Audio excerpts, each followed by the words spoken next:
aunque mi actual presente sea pequeño, tu postrer estado será mayor. Mira a la persona que tiene a su lado y dígale: tu postrer estado será mayor. ¿Cuántos lo creen? ¿Cuántos creen que su postrer estado será mayor? ¿Cuántos creen que el tiempo que tú estás viviendo quizás no es el tiempo donde tú quieres llegar? Y vamos a desarrollar este tema porque es un tema que es de mucha bendición para todo aquel que quiera recibirlo en su corazón. ¿Y cuántos quieren recibir la palabra? Job capítulo 8 versículo 7. Job capítulo 8 versículo 7, mire lo que dice. Job capítulo 8 versículo 7. Y aunque tu principio, Job capítulo 8 versículo 7, y aunque tu principio haya sido pequeño, tu postrer estado será mayor. Dígale a alguien: tu postrer.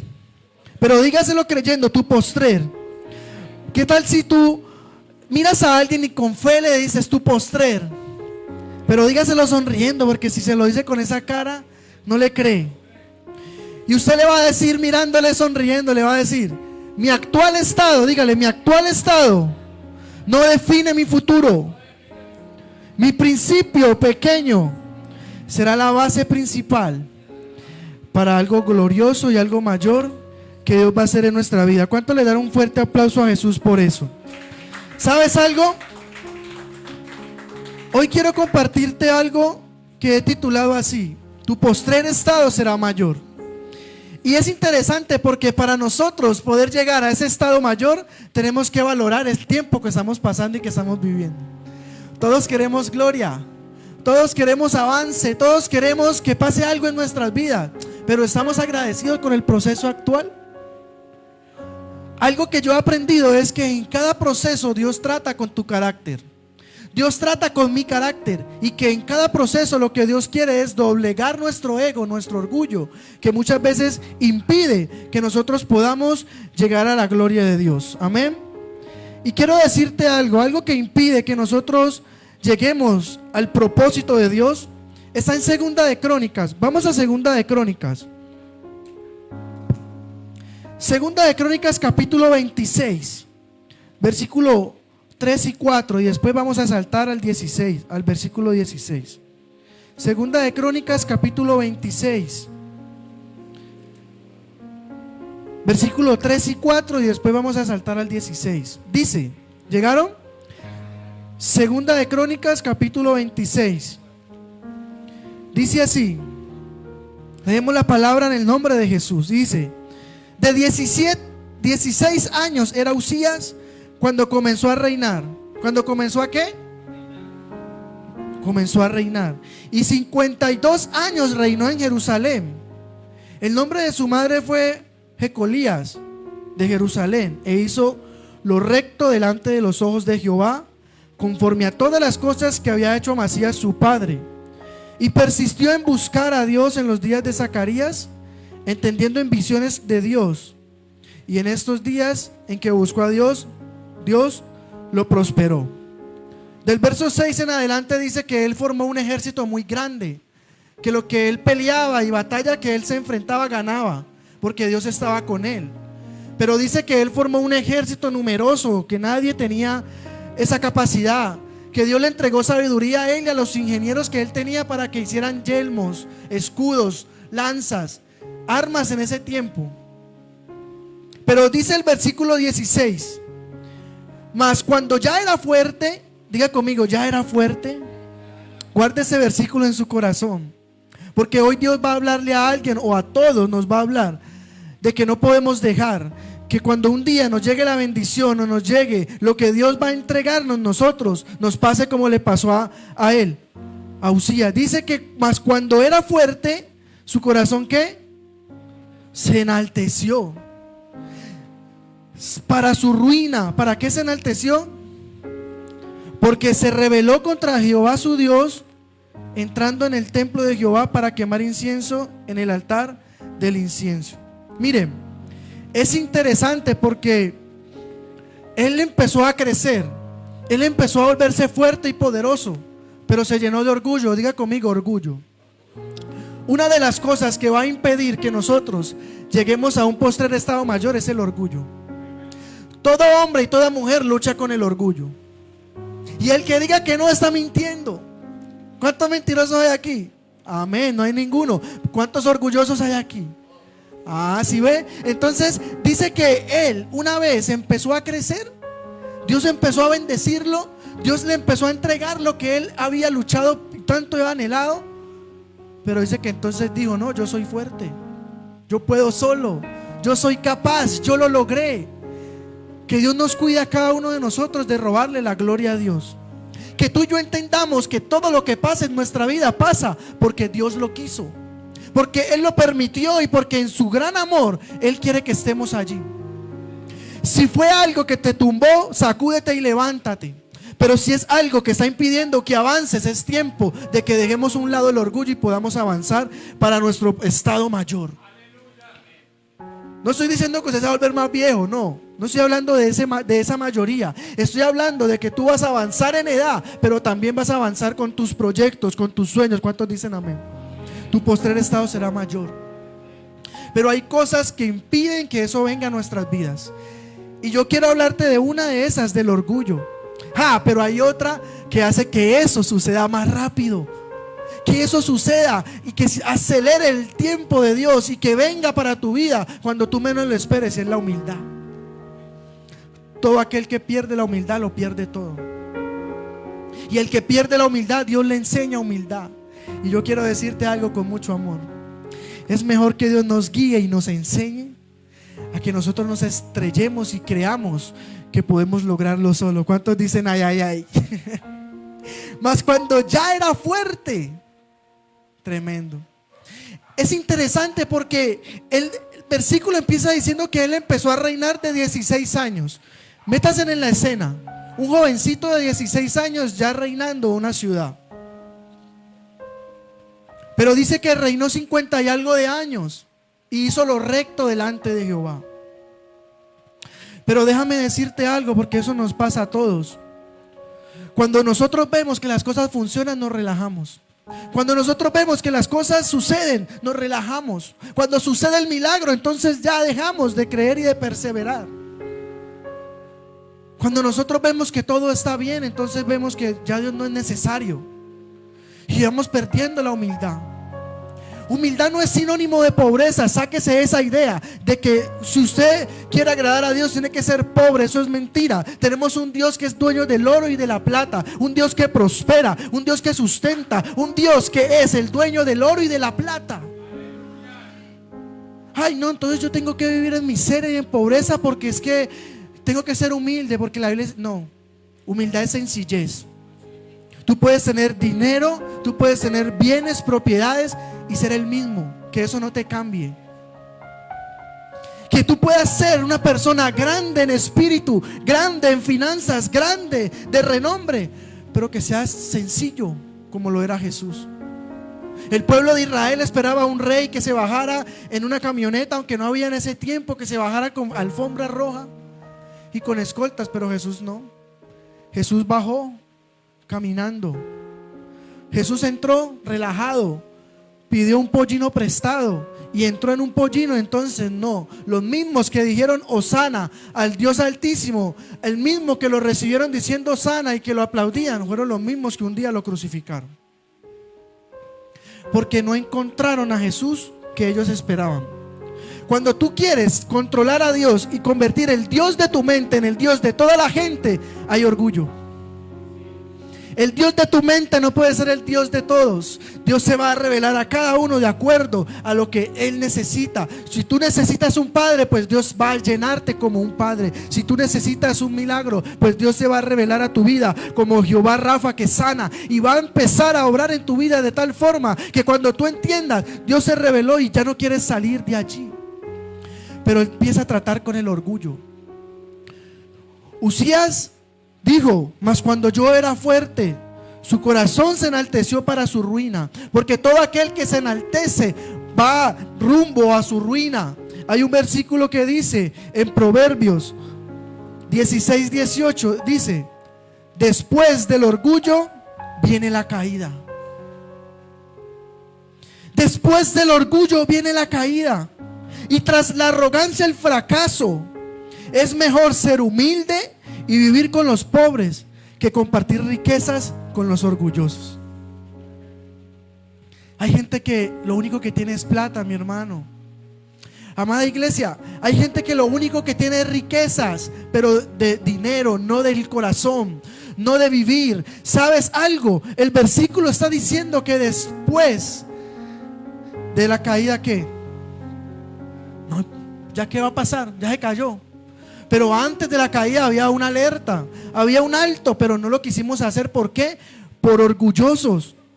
Y es mejor ser humilde y vivir con los pobres que compartir riquezas con los orgullosos. Hay un conflicto en nuestro ser. Y Usías nos muestra a nosotros que podemos tenerlo todo y perdernos teniéndolo todo. Desviarnos del propósito de Dios. Cuando las cosas se pongan bien, no pare.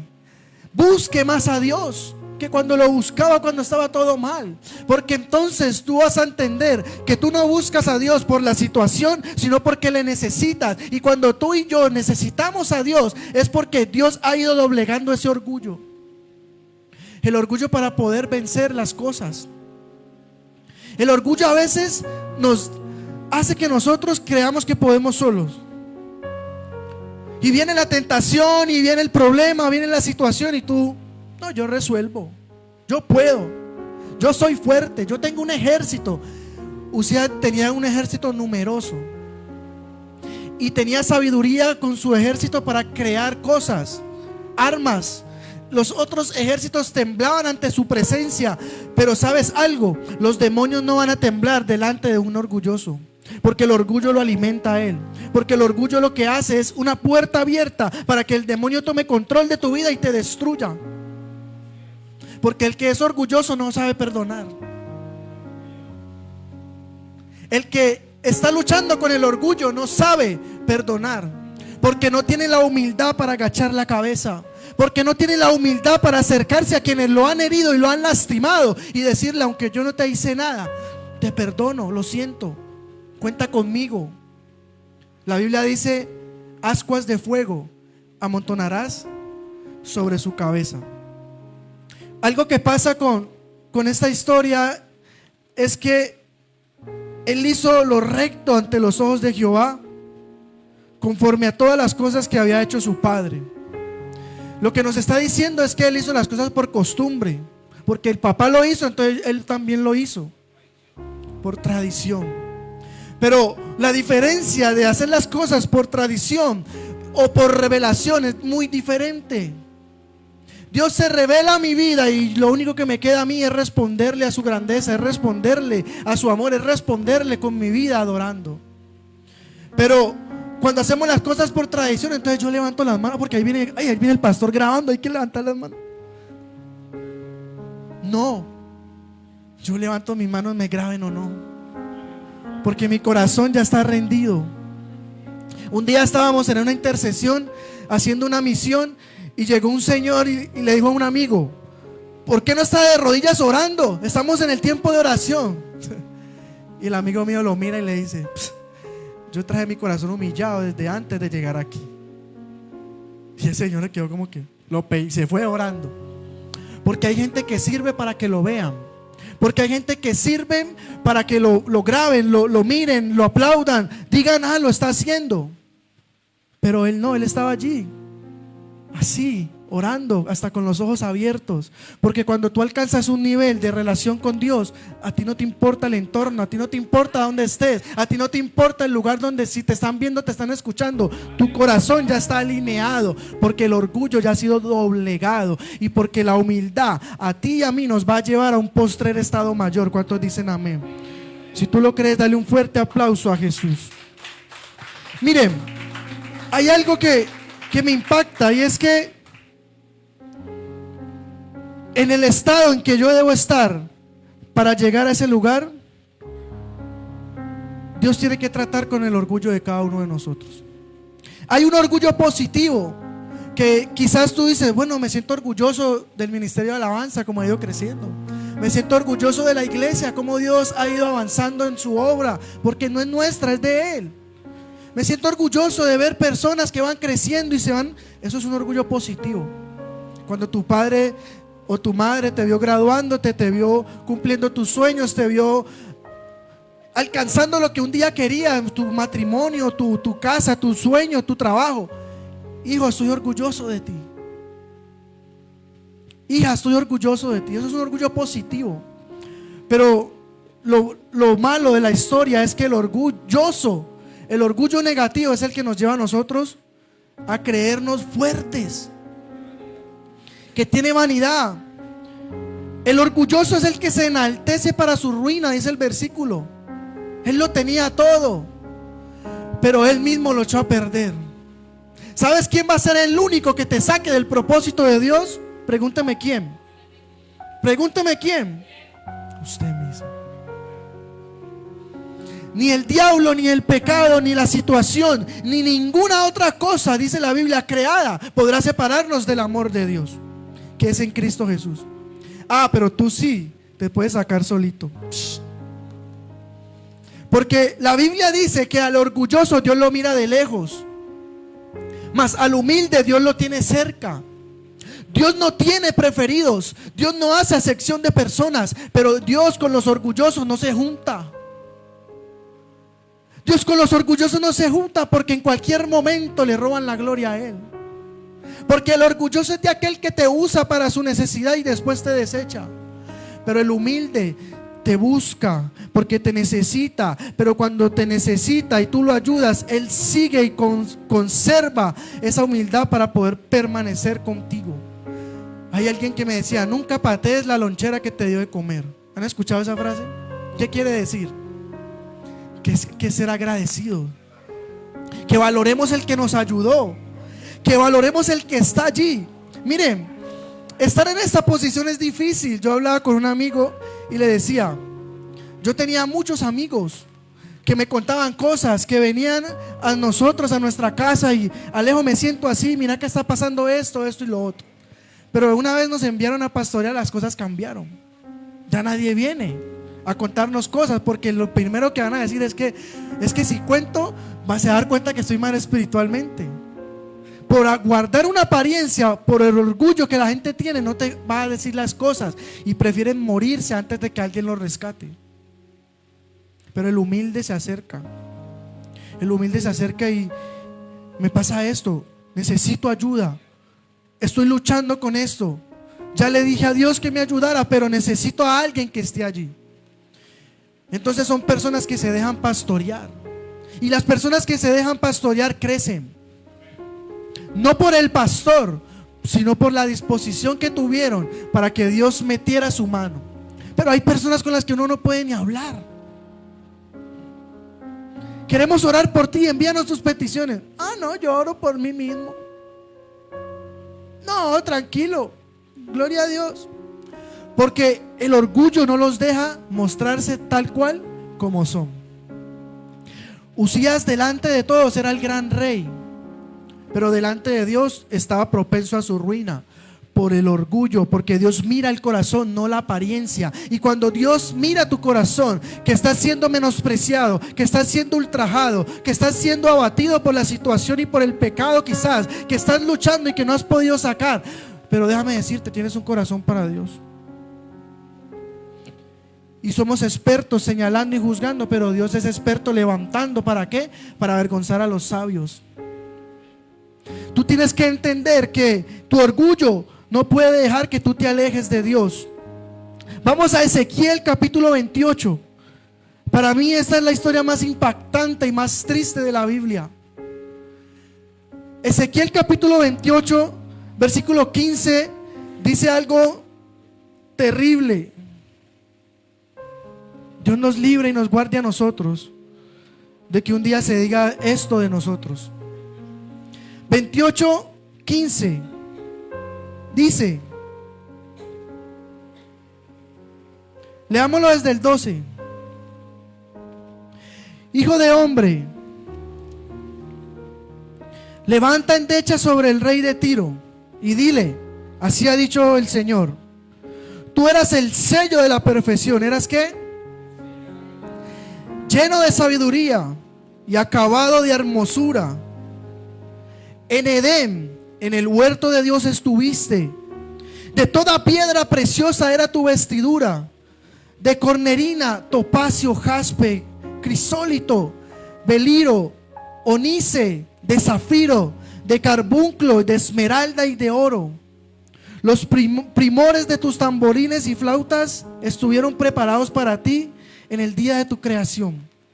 Tú, querubín grande, protector, yo te puse en el santo monte. Diga conmigo, en el santo monte de Dios. ¿Dónde lo puso? Diga conmigo, ay, ay, ay.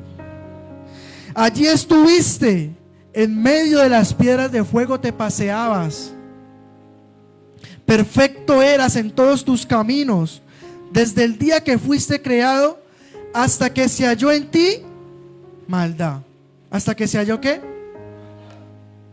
A causa de la multitud de tus contrataciones fuiste lleno de inequidad y pecaste, por lo cual yo te eché del monte de Dios y te arrojé de entre las piedras del fuego, oh querubín protector. Se enalteció tu corazón a causa de tu hermosura, corrompiste tu sabiduría a causa de tu esplendor, y yo te arrojé por tierra delante de los reyes, te pondré. Miren, aquí está hablando de quién, de dos personas, o de una persona y de una entidad espiritual. Este texto hace referencia a dos doblemente, tiene una connotación doble. Habla del rey de Tiro como ejemplo, pero realmente está hablando de Satanás, porque le está comparando con el rey de Tiro, que en ese entonces era un rey poderoso, que era un rey que, mejor dicho, pero se enalteció también, se llenó de orgullo. Pero está hablando del rey de Tiro y termina hablando de Satanás. Y le dice, tú estuviste en el huerto de Dios, en el monte santo. Todo eso que se describió muestra a Satanás. Sáquese esa idea que Satanás es el de la escuela América con cacho y cola. No, eso es un invento de la religión, de un libro, de una novela que se llama La Divina Comedia de Dante, donde habla de un poco de cosas allí que son novelas, fábulas, ficción. Y de ahí la iglesia años atrás se pegó para sacar que el diablo tenía cacho y cola y patas de cabra. La Biblia dice que era hermoso, que era la creación perfecta, el sello de la perfección. Ojo, cuando se le está diciendo perfecto a un pareja, le está diciendo si se ve, mi amor, eres perfecta, le está diciendo, uy, Satanás. Pero describe lo hermoso que Dios tenía con Satanás. Pero hay una frase que dice, hallé maldad en ti. Te dejaste enaltecer por las contrataciones. O sea, lo que dice otra versión, si tú la lees, está diciendo, él era el administrador de toda la adoración de Dios, de todos los instrumentos, el encargado de que todo funcionara en el cielo, de muchas cosas. Y él dijo, si yo lo hago que funcione para Dios, también puedo que funcione para mí. ¿Has visto eso? ¿O solo se ve en Netflix? Cuando ya escala el bandido y ya no es lavaperros, sino que ya quiere ser jefe y mata al jefe para quedarse con todo. Lo mismo hizo Satanás, porque él se llenó de orgullo, se enalteció y él miraba todo y decía, wow, todo esto funciona por mí, yo no necesito a Dios. Yo le voy a voltear el patio, yo le voy a hacer todo para que me sigan a mí. Y hay gente que lo siguió.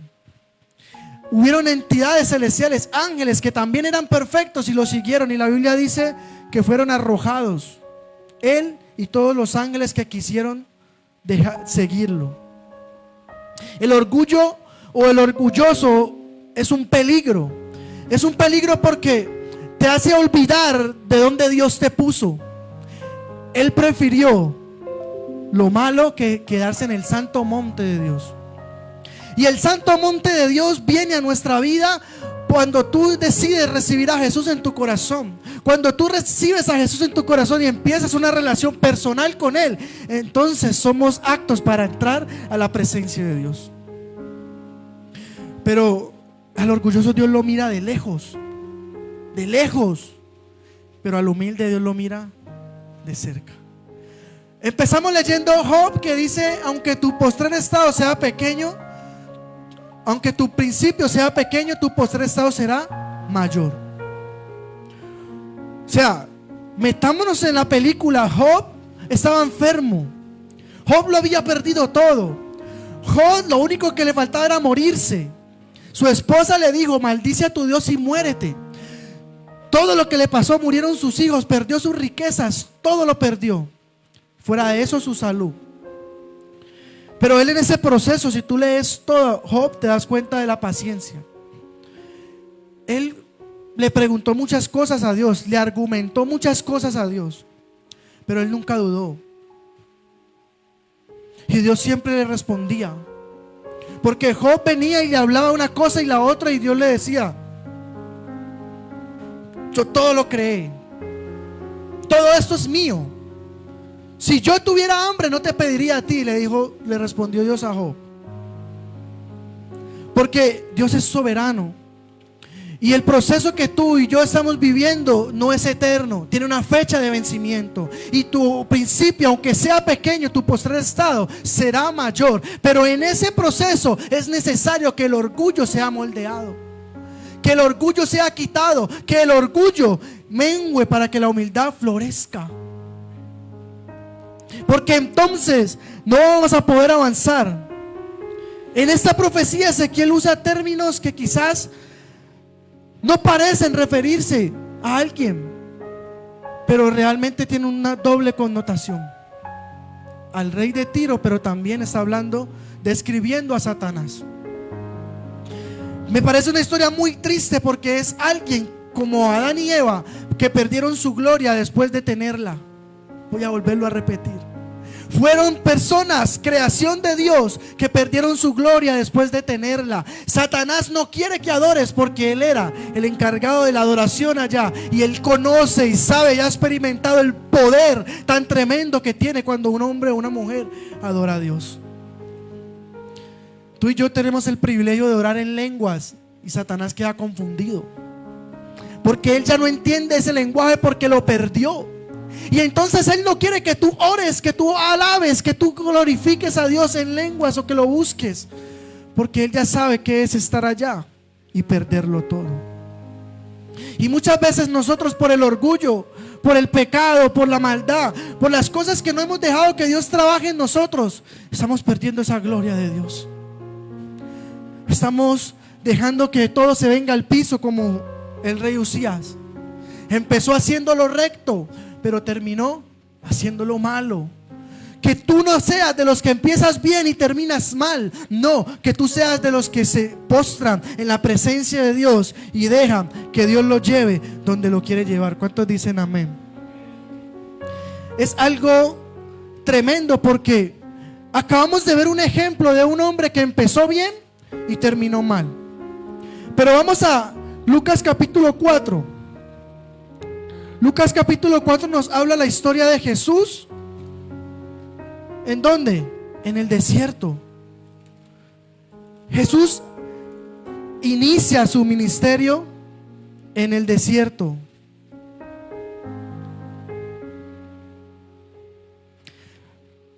Lucas capítulo 4 versículo 1 dice: Jesús, lleno del Espíritu Santo, volvió del Jordán y fue llevado, diga conmigo, fue llevado por el Espíritu al desierto. Fue llevado por el Espíritu, ¿a qué? Al desierto por 40 días y era tentado por el diablo. Ahora vamos al final del versículo 14. Jesús volvió en el poder del Espíritu a Galilea y se difundió su fama por toda la tierra. Y enseñaba en las sinagogas y era glorificado por todos. Quiero decirte algo. Jesús fue llevado por el Espíritu al desierto. Este capítulo nos muestra que de ahí para allá inicia el ministerio de Jesús. Pero dice que fue llevado al desierto por el Espíritu. Pero Él volvió en el poder del Espíritu para iniciar su ministerio. El orgulloso no es llevado al desierto por el Espíritu. El orgulloso es llevado al desierto por sí mismo, por su propia consecuencia. Entonces aprendemos o tenemos que saber diferenciar cuándo es un proceso de Dios y cuándo es una consecuencia por nuestros errores o por nuestro caminar. Jesús nos muestra que fue llevado al desierto por el Espíritu, pero después volvió en el poder del Espíritu. Yo no sé si tú estás entendiendo, pero en el desierto fue tentado. En el desierto el diablo vino a decirle: si tienes hambre, convierte esas piedras en pan. Pero el que es humilde sabe que aunque tiene poder para convertirlas en pan, no lo hace. Jesús le dijo a su madre: déjame quieto, todavía no es mi tiempo, porque lo vino a molestar para que hiciera un milagro. Él entendía su tiempo, porque el humilde se enfoca en pasar tiempo con Dios, en dejar como Job que Dios responda. Y entonces cuando vas al desierto y sales del desierto en el poder del Espíritu, seremos como Job, que simplemente dijo: de oídas te había oído, mas ahora mis ojos te pueden ver. Cuando entras al proceso por Dios y sales en el poder del Espíritu de ese proceso, nunca más vuelves a ser el mismo. Nunca más quieres volver atrás, porque tu postrer estado será mayor. Pero cuando un orgulloso que no se deja moldear, que no deja trabajar a Dios en su vida, que se rehúsa a dejar que Dios obre, entonces va a estar de consecuencia en consecuencia, de proceso y de estancamiento en estancamiento. Y entonces cuando quiera quizás vencer cosas, no va a poder, porque está luchando en sus fuerzas. Usías dijo: mas yo ahora me he hecho fuerte.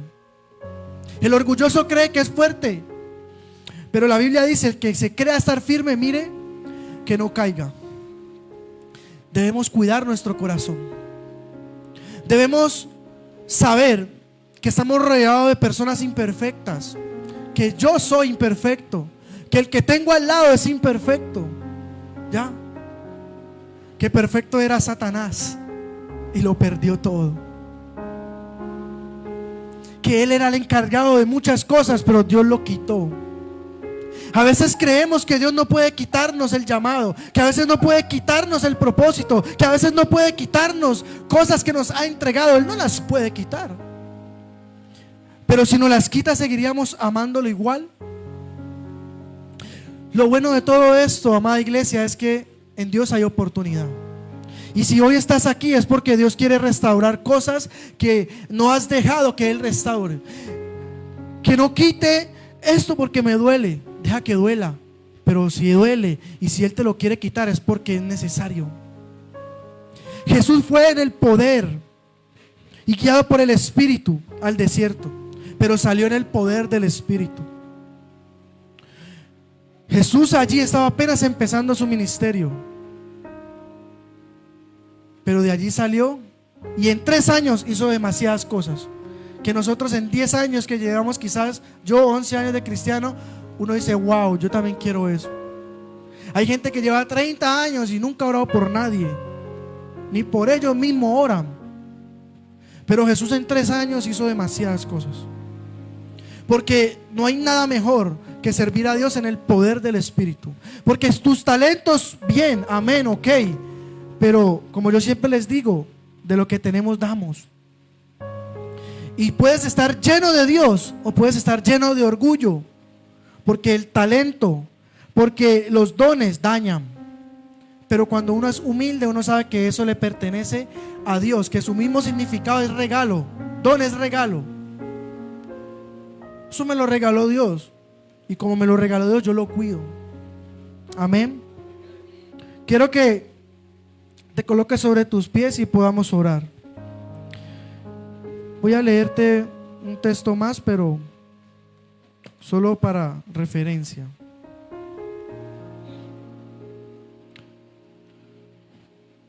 Cierra ahí tus ojos y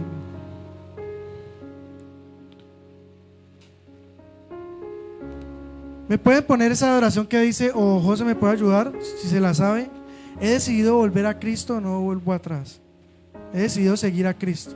Cualquiera de los de adoración que la sepa. Es que he decidido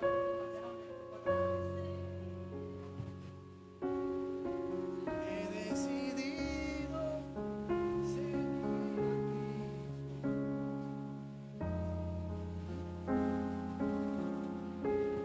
Sí.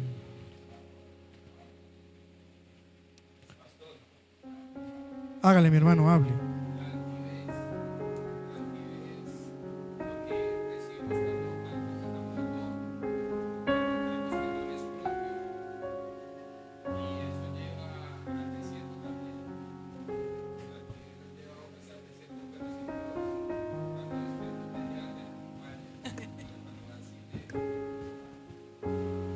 Gloria a Dios, mi hermano. Dios está contigo. Eso es lo que iba a leer.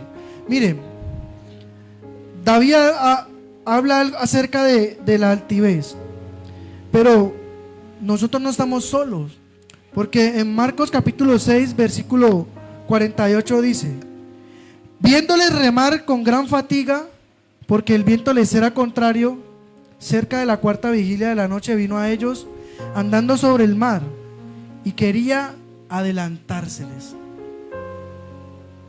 Jesús